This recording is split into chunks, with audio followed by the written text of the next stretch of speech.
All right, R12, as promised, I'm taking the good old Mr. Popper's Penguins, and I'm going to read aloud to you chapter 6 and 7.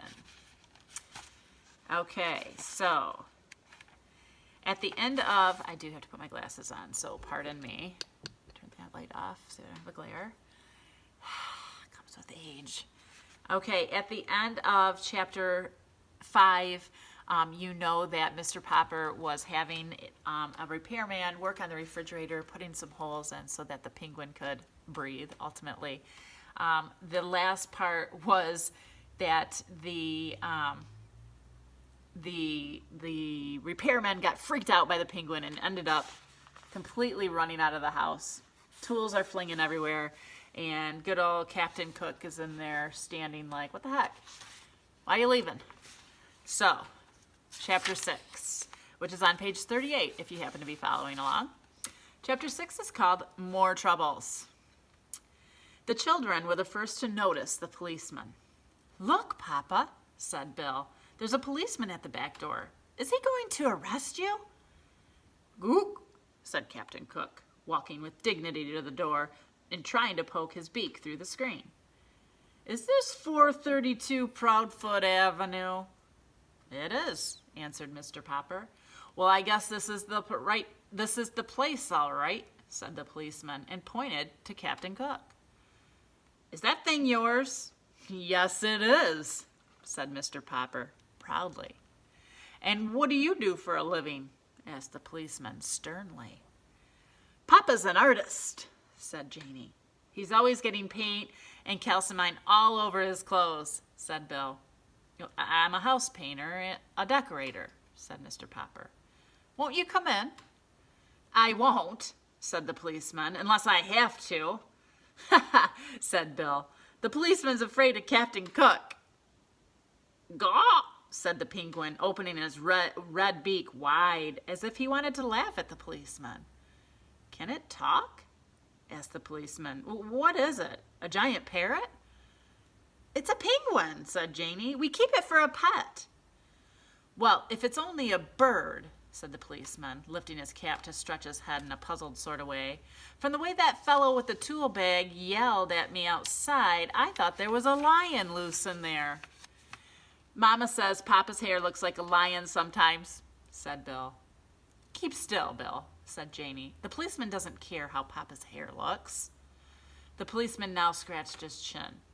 "If it's only a bird, I suppose it'll be okay if you keep him in a cage." "Oh, we keep him in the icebox," said Bill.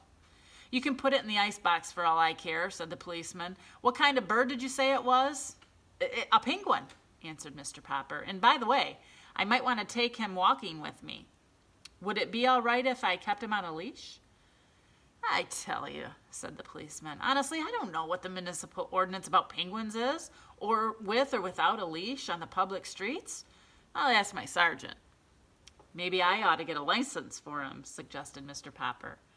"It's certainly big enough for a license," said the policeman. "I tell you what to do.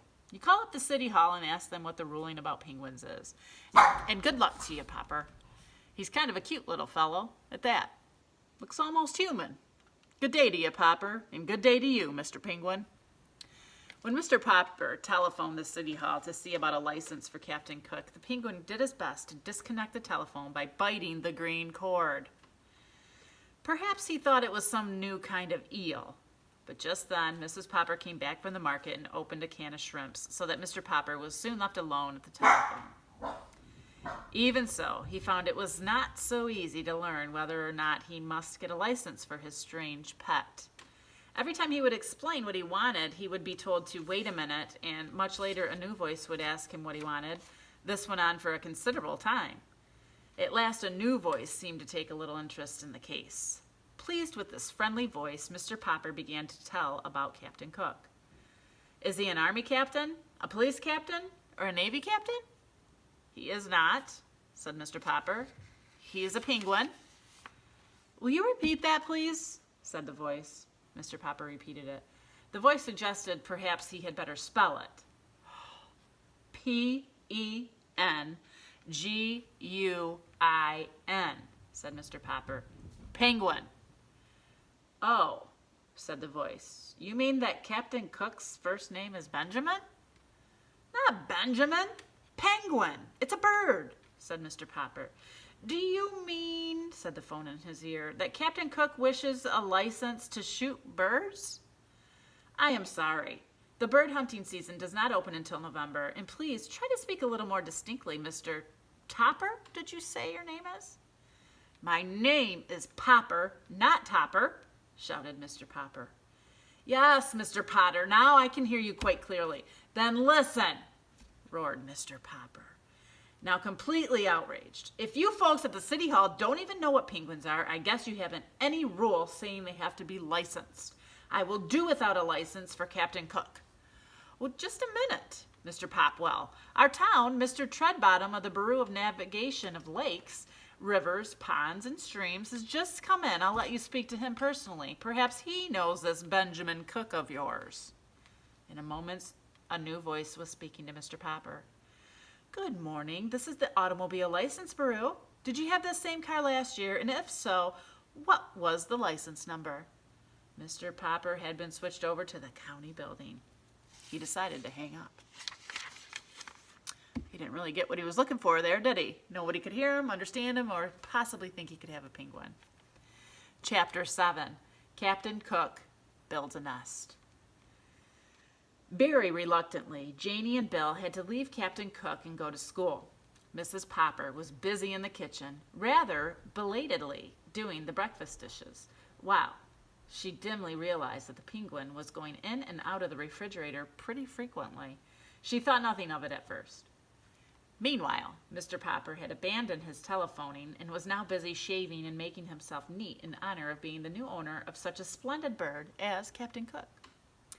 But the penguin, though thus neglected for the moment, was by no means idle. With the unusual excitement having to go to the market earlier than usual, Mrs. Popper had not yet got around to straightening the house. She was an excellent housekeeper. Still, with 2 children like Janie and Bill and a husband with such untidy ways, there is no denying the fact that she had to pick up the place rather frequently. Captain Cook was now attending to the picking up. Into the corners of every room he prowled and poked and pecked with a busy thoroughness. Into every closet he stared with his white circled eyes. Under and behind all the furniture he crowded his plump figure with little subdued cries of curiosity, surprise, and pleasure. And each time he found what he seemed to be looking for, he picked it up in the black end of his red beak and carried it, waddling proudly on his wide pink feet, into the kitchen and into the icebox. At last it occurred to Mrs. Popper to wonder on what on earth the busy bird was up to. When she looked, she could only scream to Mr. Popper to come quickly and see what Captain Cook had done now. Mr. Popper himself, looking rather remarkable, as Mrs. Popper noticed later, joined her in staring with astonishment into the refrigerator. Captain Cook came up, too, and helped them look. Ork, ork, he said with triumph. Mrs. Popper laughed, and Mr. Popper gasped as they saw the results of Captain Cook's trips through the house. 2 spools of thread, 1 white chess bishop, and 6 parts of a jigsaw puzzle, a teaspoon and a closed box of safety matches, a radish, 2 pennies, a nickel, and a golf ball, 2 pencil stubs, 1 bent playing card, and a small ashtray, 5 hairpins, an olive, 2 dominoes, and a sock, a nail file, 4 buttons of various sizes, a telephone slug, 7 marbles, and a tiny doll's chair. 5 checker pieces, a bit of graham cracker, a Parcheesi cup, and an eraser, a door key, a button hook, and a crumbled piece of tinfoil. Half a very old lemon, a head of a china doll, Mr. Popper's pipe, and a ginger ale cap. An ink bottle cork, 2 screws, and a belt buckle. 6 beads from a child's necklace, 5 building blocks, a darning egg, a bone, a small harmonica, and a partly consumed lollipop, 2 toothpaste lids, and a small red notebook. I guess this is what you call the rookery, said Mr. Popper, only he couldn't find any stones to build his nest with.